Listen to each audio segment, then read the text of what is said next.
Y entonces justo pensamos, ¿qué puede haber más absurdo que compararse con un chicharrón? Y además, pues todos sabemos que o se utilizaba de manera peyorativa, está más preparado un chicharrón. Claro. Yo quise darle la vuelta y es ahí donde nace el famoso chicharrón, que creímos que iba a funcionar, pero no creímos que fuera a ser tan viral como lo fue. Y sin duda, en términos de comunicación, fue un éxito. El mote no me lo voy a quitar, lo tengo claro.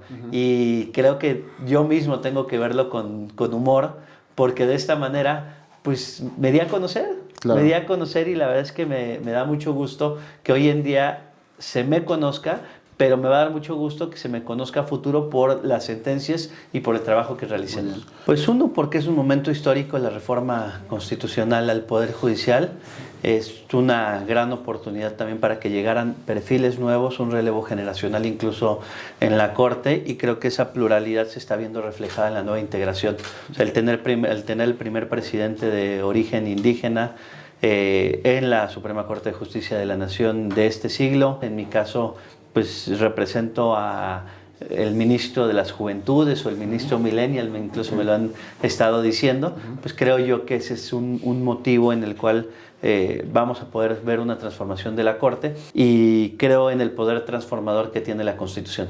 Sí, pues tendré la oportunidad de ser el más joven del siglo XXI, y a su vez creo que podemos ser disruptivos desde la Corte. Pertenezco a una generación que fue creciendo o que vivió esa transición del mundo analógico al mundo digital, y en el que el uso del teléfono celular y tener un teléfono inteligente es ya parte de la vida cotidiana. El cómo se han trasladado los trámites, cómo el sector privado principalmente ha aprovechado estas nuevas tecnologías para lograr irrumpir de mejor manera.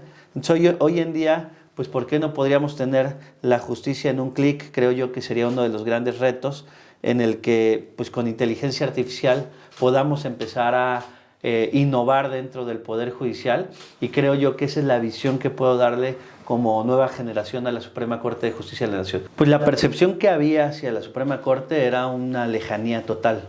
Se les veía como dioses del Olimpo, inalcanzables, y la gran pregunta que hacíamos cuando llegábamos a una asamblea es ¿quién de aquí conoce a un ministro de la Corte? Y prácticamente la respuesta en los estados era ninguno. O sea, no los conocemos, o probablemente los hemos visto en televisión, pero nunca con esa cercanía.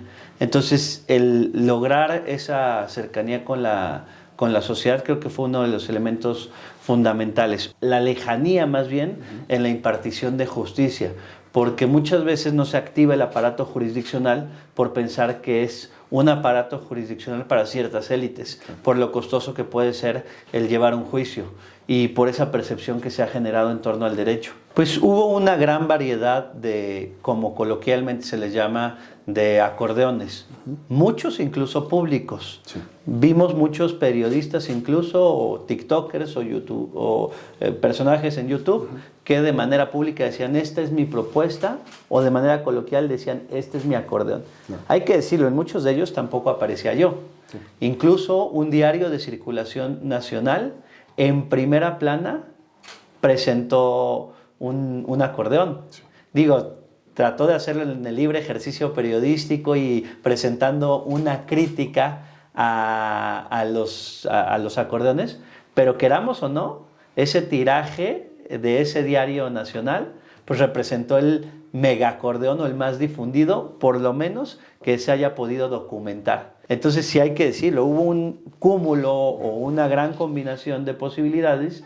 Dentro de algunas estaba yo, dentro de otras no, y simplemente pues fue parte también de la libertad que cada quien podía tener de decir estos son los que considero son los mejores perfiles. Hay que decirlo también, el voto es universal, libre, secreto, directo e intransferible. Cada uno en la intimidad de su urna pudo haber determinado cuáles eran los números por los que quería votar.